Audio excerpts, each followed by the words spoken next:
Episode 2 नई दुनिया में पहला कदम। अब कहानी शुरू होती है। आर्थर अब धीरे धीरे इस नई दुनिया को समझने लगता है।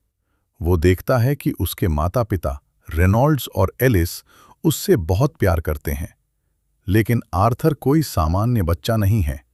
उसके अंदर पिछले जीवन की सारी यादें हैं, एक शक्तिशाली राजा की सोच, अनुभव और बुद्धि। लेकिन बाहर से वो सिर्फ एक छोटा सा बच्चा है। एक दिन आर्थर अपने आसपास की ऊर्जा को महसूस करता है। उसे कुछ अजीब सा लगता है, जैसे हवा में कोई शक्ति बह रही हो।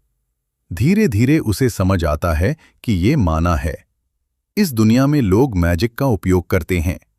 आर्थर सोचता है, अगर मैं इस दुनिया में भी मजबूत बनना चाहता हूं, तो मुझे इस माना को समझना होगा। वह चुपचाप अपने शरीर के अंदर उस ऊर्जा को महसूस करने की कोशिश करता है। पहले तो उसे कुछ समझ नहीं आता, लेकिन उसकी पिछले जीवन की ट्रेनिंग और फोकस उसे मदद करती है। धीरे धीरे वो अपने अंदर एक हल्की सी ऊर्जा को महसूस करता है। दिन बीतते जाते हैं। आर्थर लगातार प्रैक्टिस करता है, बिना किसी को बताए, और एक दिन उसे सफलता मिलती है। वो पहली बार अपने शरीर में माना को कंट्रोल कर लेता है। अब आर्थर सिर्फ एक बच्चा नहीं रहा, वो एक माना यूजर बन चुका है। लेकिन कहानी यही खत्म नहीं होती।